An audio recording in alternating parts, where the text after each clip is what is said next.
Hola amigos, ¿qué tal? Muy buenos días. Como siempre, un gusto que estén con nosotros aquí en Últimas Preguntas. Les invitamos a participar de la conversación que hoy vamos a mantener. Vamos a hablar de la presencia de la mujer en la Iglesia, un tema que les aseguro da para mucho.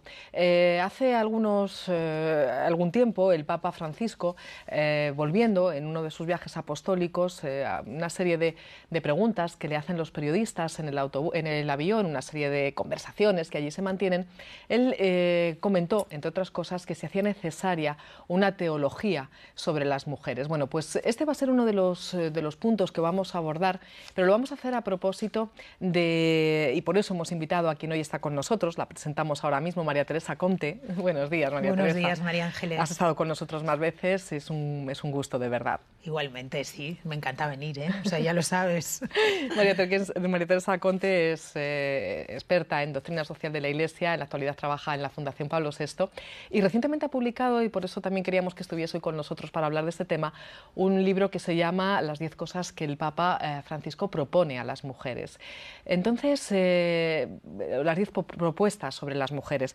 Un tema, desde luego, de tremenda actualidad. Lo debería haber sido siempre, pero parece que ahora se está volviendo a hablar un poco más de esta cuestión, ¿no, María Teresa? Bueno, la verdad es que sí lo es, ¿eh? Si miramos hacia atrás, pues yo diría que desde los años 50 del siglo pasado, dentro en el ámbito del magisterio, pues ha habido preocupación por este tema, es verdad, con orientaciones y planteamientos distintos, que muchos también tienen que ver con el paso del tiempo, Claro. ¿no? Lo que pasa es que, fíjate, tuvimos que llegar a los años 70, a principios de los 70, para que el Vaticano, en este caso Pablo VI, organizase una primera comisión de estudios sobre el tema, que tuvo que ver también con la convocatoria del primer año internacional dedicado a la mujer. Y luego, es verdad, Juan Pablo II le dedicó esa famosa carta a la Mulieris Dignitatem, pero bueno, han sido pronunciamientos, bueno, digamos que como así un poco muy puntuales, ¿no? Es decir, quizás no ha habido una reflexión profunda, ¿no? Se ha hablado mucho, se ha contado poco con las mujeres para que hablaran o habláramos de nosotras mismas. Y Francisco, es verdad que desde el principio de su pontificado, pues bueno, ha puesto esta cuestión sobre la mesa, ¿no? Vamos a ver qué va pasando. Vamos a ver, porque tampoco es cuestión de que haya unos cambios radicales, pero sí que está bien que al menos se empiece a hablar y se empiece o se continúe hablando y con unas perspectivas desde luego actuales. En esas propuestas que tú planteas en este libro que presentabas el pasado mes de marzo, así en líneas generales, luego profundizamos un poquito más, pero así en líneas generales, ¿cuál sería esa visión o ese planteamiento que el Papa Francisco quiere abordar en esa o puede abordar en esa llamada teología sobre la mujer? Bueno, yo creo que ya es interesante que a los pocos meses de haber sido elegido, tú lo planteabas al principio en la presentación, ¿no? Pues él aborda ya esa cuestión y lo hace en dos momentos muy, muy seguidos en el tiempo, ¿no? En una entrevista con el padre Spadaro y luego en una entrevista, en una rueda de prensa en el avión, en el viaje de vuelta de Brasil, ¿no? De la JMJ. El planteamiento de esta cuestión para Francisco tiene que ver con el planteamiento de todas las grandes cuestiones de su pontificado, ¿no? Yo creo que en esto hay algo muy claro. La reforma que se protagoniza en la Iglesia y que vamos protagonizando no es solo obra del Papa, no es solo obra de Francisco, ¿no? Y eso él lo tiene muy claro. Por lo tanto, lo que él ha hecho es una invitación que hizo hace 5 años por primera vez y en la que luego ha ido insistiendo mucho, ¿no? Lo que él dice básicamente es, si hay que pensar seriamente el lugar, que no el papel, eso a él le gusta, el lugar de la mujer en la Iglesia, hay que pensar con profundidad sobre este tema, ¿no? No se trata de hacer retoques, no se trata de 3 nombramientos, no se trata de elegir a 2 o 3 mujeres, se trata de reflexionar seriamente sobre esto, ¿no? Sobre todo porque yo creo que ese es también su estilo pastoral, es decir, si hay que asumir cambios, que esos cambios no vayan luego a involucionar, ¿no? Que los pasos que demos sean pasos asumidos, conscientes y que sean lo suficientemente profundos para poder seguir avanzando, ¿no? Yo creo que ese sería un poco el estilo de la reforma en este tema y en otros, pero en este, ¿no? Además, con ese planteamiento que él hace y que tú has abordado, me parece de un modo magnífico en este libro, Me parece es un planteamiento muy profundo, porque a veces yo tengo la sensación, María Teresa, que muchas veces, incluso desde las propias mujeres, estamos limitando mucho, y aquí sí que hablo del papel de la mujer en la Iglesia. Entonces es que me parece que la visión del Papa Francisco, no sabemos luego qué puede pasar con todo esto, ¿no?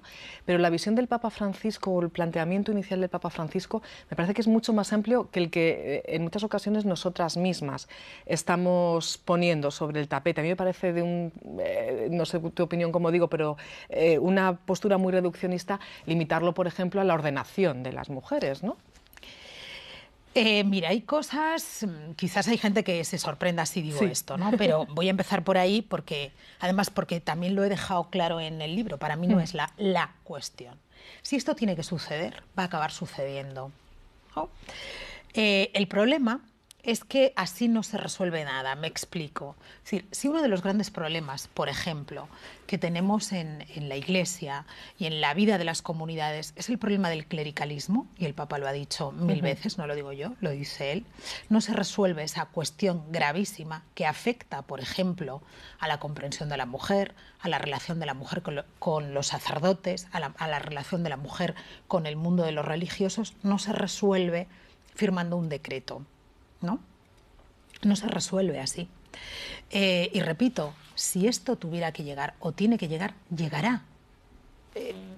El problema es previo. El problema es abordemos esta cuestión de fondo, afrontémosla sin miedo, convirtámosla en una cuestión asumida por la comunidad, algo previo. Reconozcamos que existe un problema. Porque muchas veces ni siquiera queremos reconocer que existe el problema. Tú aludías antes a la fecha de presentación, ¿no? El libro se presentó el día 7 de marzo con toda la intención, buenísima intención, el día 8 es el Día Mundial de la Mujer. Esa semana, el Observatorio Vaticano, en su suplemento Donna Chiesa Mondo, publicó un informe. Publicó un informe en el que se aludía a una cuestión que al Papa Francisco le preocupa muchísimo, ¿no? Que es no solo lo que queda también dentro de la Iglesia de machismo y de cultura machista, sino la cuestión de la servidumbre, ¿no? Aprovecho para decir, o sea, el prólogo del libro que he escrito, es verdad, no lo hemos dicho, sí, el y propio en esa Papa carta Francisco que el Papa Francisco me dirige, alude a esas dos cuestiones. Pues bien, en el Observatorio Romano, que no es cualquier medio de comunicación con relación al Vaticano y a la Santa Sede, se publica un informe en el que se denuncia esa situación de servidumbre que viven muchas mujeres consagradas y religiosas y no solo dentro de la Iglesia. Creo que el punto cero es reconocer el problema, reconocer que muchas veces no sabemos qué hacer con las mujeres, reconocer que la mujer sigue siendo fuente de desconfianza y de sospecha, reconocer que miramos a la mujer con mirada sospechosa.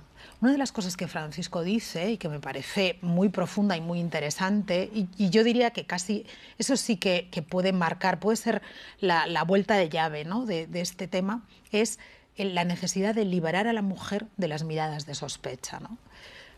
No podemos negar que hemos asociado históricamente al pecado con la mujer o a la mujer con el pecado. Juan Pablo II, en la Mulieris Dignitatem, dedicó un capítulo a esto. Pero yo lo digo en el libro, el magisterio no siempre se hace praxis, ¿no? A veces, además, intencionadamente se hace que esto no se haga praxis. Bueno, el pecado no es de mujer, el pecado es humano. Este tema, que aparentemente muchas veces decimos que tenemos resuelto, no lo tenemos resuelto. No lo tenemos resuelto. No tenemos resuelto, por ejemplo, el tema de la formación y la entrada de mujeres en los seminarios. Y este es un tema importantísimo porque los sacerdotes que hoy están en los seminarios van a tener que compartir su vida con mujeres laicas, que no son ni sus madres ni sus hermanas.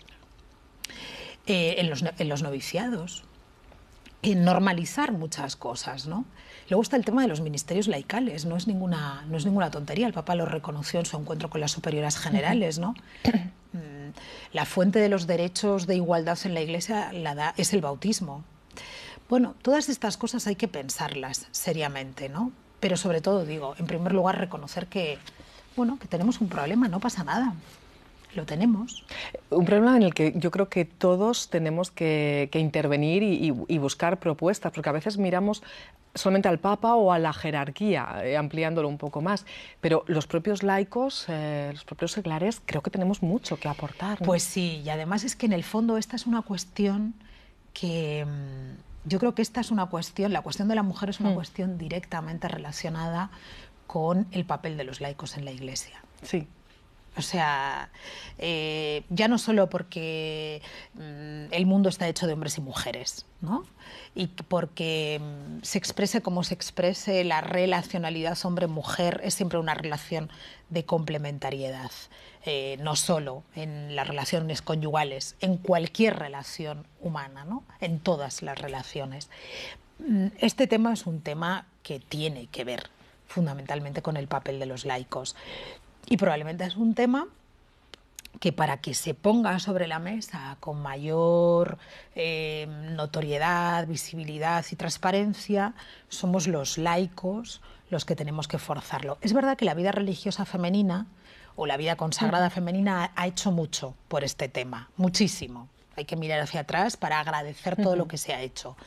Pero si las mujeres laicos, los hombres laicos, los laicos, no recogemos el guante de la invitación que ha lanzado el Papa Francisco, esperar que Roma lo haga todo no parece lo más... ni va a ser lo más efectivo, ni parece que en este proceso de apertura, de nueva evangelización, de nuevos modos de acercamiento al mundo tampoco sea lo más deseable, ¿no?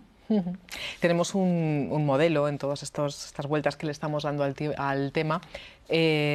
Hablábamos de ese magisterio de la Iglesia, especialmente a partir de los años 50, pero es que si nos vamos hace 2000 años, ahí empezó todo. Claro. Que no se nos olvide, que tengamos muy presente cuál fue la relación de Jesús con las mujeres. Ese es un tema ¿no? importantísimo. Y de hecho, las mujeres que han hecho teología, incluso... que además, digo, que por normalizar también, porque es que este tema, las mujeres que le han hecho desde una perspectiva feminista, ¿no? Han hecho teología feminista o han hecho teología de la mujer desde la perspectiva de la mujer y que han trabajado mucho, sobre todo, el estudio de la Biblia, sin lugar a dudas es la cuestión sobre la que más luz han arrojado, ¿no? ¿Cuál es la relación que Jesús mantenía con las mujeres? ¿Quién era María Magdalena? ¿Quién era la samaritana? ¿Quién era la Virgen María? Creo que son las grandes figuras femeninas de la vida de Jesús, son muy importantes, pero la clave la da la relación de Jesús con las mujeres, ¿no? Yo creo que Jesús fue siempre muy consciente de que la mujer tiene una sensibilidad espiritual especial, ¿no? Si María Magdalena es testigo de la resurrección, no es porque sí, es porque María Magdalena, como María, la madre de Jesús, se queda a los pies de la cruz, ¿no? La mujer se queda, y se queda hasta el final. Y aun sufriendo mucho y padeciendo desgarro, es capaz de quedarse a los pies de la cruz. Otros tuvieron más miedo, ¿no? Es decir, todas estas claves, que son las que nos da el Evangelio y nos da la actitud de Jesús, sin lugar a dudas, si el modelo es Él, si somos testigos de Él, pues ahí está todo, ¿no? Tú lo decías muy bien, todo empezó hace 2000 años. ¿Cuál es ese lugar? Y no hablamos de papel, como muy bien tú indicabas al comienzo. A tu juicio, aquí ya la opinión quizás más personal, pero también, obviamente, desde tus estudios y tu trabajo diario relacionado con la doctrina social de la Iglesia, ¿cuál es a tu juicio ese lugar de la mujer en la Iglesia? Bueno, yo he señalado antes, y lo repito porque creo que eso es fundamental, que la fuente de los derechos en la Iglesia, de participación, de cumplimiento de la misión, de participación en los bienes espirituales, religiosos de la Iglesia, la da el bautismo. El bautismo es el que nos hace radicalmente iguales. Luego nuestro lugar deriva, el lugar de la mujer en la Iglesia deviene del sacramento del bautismo, ¿no? Y luego, el lugar que la mujer merece, quiera, de acuerdo a su vocación, ¿no? De acuerdo a esa llamada a vivir en plenitud. Creo que la clave es que el lugar sea un lugar que favorezca el desarrollo pleno de la mujer, porque es de eso de lo que estamos hablando, ¿eh? De lo que estamos hablando fundamentalmente es del desarrollo pleno de la personalidad de la mujer como mujer y, por lo tanto, de la liberación de todo aquello que impide el desarrollo pleno de la mujer. Yo creo que esa es la clave desde la que hay que plantearlo, ¿no? Por lo tanto, cuando hablemos de liberación, de reivindicaciones de derechos o de reivindicaciones de igualdad, que nadie se asuste, porque de lo que estamos hablando, de lo que se habla, y estamos hablando en clave religiosa, en clave cristiana, en clave eclesial, de lo que se habla es de liberarnos de todo aquello que nos impide ser plenamente mujeres. Sin que lo de ser mujer sea un misterio, ¿eh? Porque esa es otra. O sea, como si la esencia de lo femenino fuera un misterio insondable, ¿no? No es ningún misterio, ¿no? De la misma manera que, bueno, claro, es que todo esto, de la misma manera que no hay mujer sino mujeres, que no todas las mujeres queremos lo mismo y que no por no querer lo mismo somos menos eclesiales, menos seguidoras de Cristo, menos fieles a la misión que Cristo ha puesto en nuestras manos, ¿no? Que ese también es otro problema, porque a veces parece que todas las mujeres tenemos que desear lo mismo de acuerdo a nuestra vocación y no tiene por qué ser así.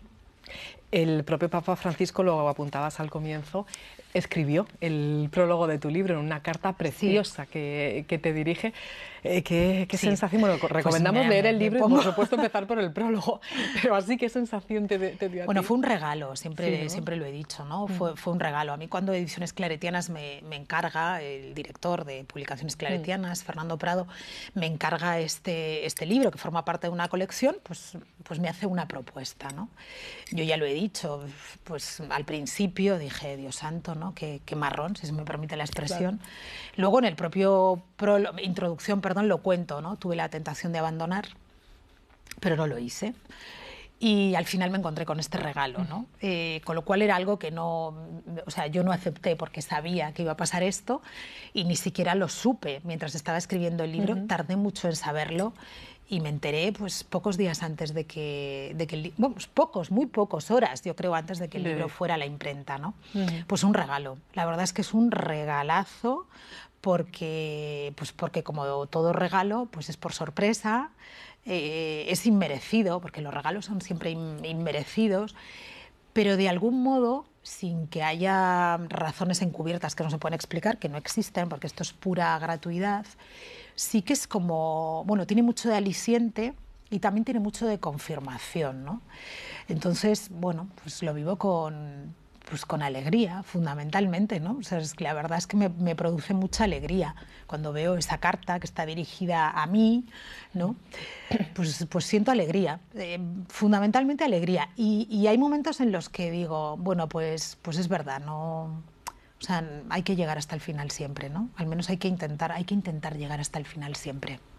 No nos va a dar tiempo ahora de profundizar mucho más, pero ya lo hablamos en su momento y es un tema al que tendremos que volver y por eso ya te invitamos desde ahora mismo para que vengas con nosotros otro día, María Teresa. Hablar de mujer, hablar de mujeres es tener que mirar también esa parte, ya no solamente hoy nos hemos detenido más en ese lugar que las mujeres podemos ocupar en la Iglesia o debemos ocupar en la Iglesia, no solo en la sociedad, obviamente, pero es que hay mujeres que de un modo, obviamente, totalmente inmerecido, no buscado, están siendo víctimas, o sea, no solamente esos anhelos que tienen de presencia, sino que sus derechos están siendo totalmente conculcados, son víctimas de la explotación, víctimas de agresiones. Tú además estás trabajando muchísimo por el tema de la gestación subrogada, por el tema de la explotación sexual, por el tema de explotaciones de mucho tipo, ¿no? Pues sí, ese es parte del problema, ¿no? Ese es parte del problema que a veces nos cuesta reconocer. La mujer es explotada porque su cuerpo es extremadamente rentable. Es duro decirlo porque es duro reconocerlo, pero la verdad es así. El cuerpo de la mujer es muy rentable. Y el cuerpo humano hoy se ha convertido en un, dicen algunos economistas, en un biovalor económico, en un biovalor, ¿no? Bueno, el cuerpo es un recurso que hoy genera muchísimo dinero y el cuerpo de la mujer genera mucho dinero, muchísimo. La trata con fines de explotación sexual es un negocio muy rentable, ¿no? La economía reproductiva se está convirtiendo en un negocio muy rentable que usa el cuerpo de la mujer como, pues eso, como valor financiero, ¿no? Los malos tratos, la exclusión, la marginación, la negación de derechos, el machismo, la misoginia. Evidentemente no podemos establecer relaciones de identidad entre la situación de las mujeres en el primer mundo, en el mundo occidental o en España, por ejemplo, que en los rankings internacionales dicen que es uno de los países del mundo en los que es más fácil ¿no? Es mejor ser mujer, con otros países del mundo, ¿no? Lo que pasa es que aquí vale lo de siempre. Si nada humano me es ajeno, nada de lo que le sucede a la mujer me puede ser ajeno, ¿no? Entonces, eso de decir, bueno, esto pasa en otros lugares, bueno, eso les pasa a otras mujeres, eso tiene que ver con algo que es cultural, claro, sí, tiene que ver con la concepción de la mujer, con la concepción de su dignidad, con que todavía no tenemos muy claro eso de la igualdad entre los seres humanos, ¿no?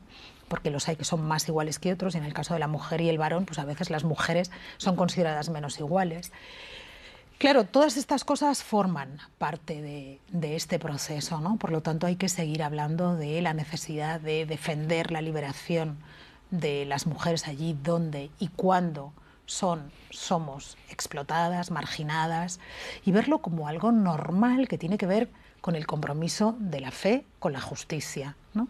No, si lo vemos, si lo vivimos en clave cristiana y en clave eclesial, no hay más explicación que esta, ¿no? Comprometernos con la justicia en nombre de la fe cristiana que profesamos, pues pasa por aquí también. Y verlo con normalidad, sin aspavientos ni sin miedos innecesarios, pues hará que el compromiso sea cada vez mayor, más mayoritario, y quizás podamos resolver antes problemas que son tremendamente acuciantes. Pues hay que seguir dándoles vueltas a estos problemas y a estas situaciones y a estas esperanzas también. Claro, no, es que hay que vivirlo en clave de esperanza, claro, porque si no, fíjate, uno se encierra en casa y dice, no hago nada, ¿no? Pero no, hay que vivirlo en clave de esperanza. Pues te invitamos, María Teresa Pues Conte, para que estés en otra ocasión con nosotros, que siempre es un gusto. Es un gusto, sí, es verdad. Gracias, María Ángeles.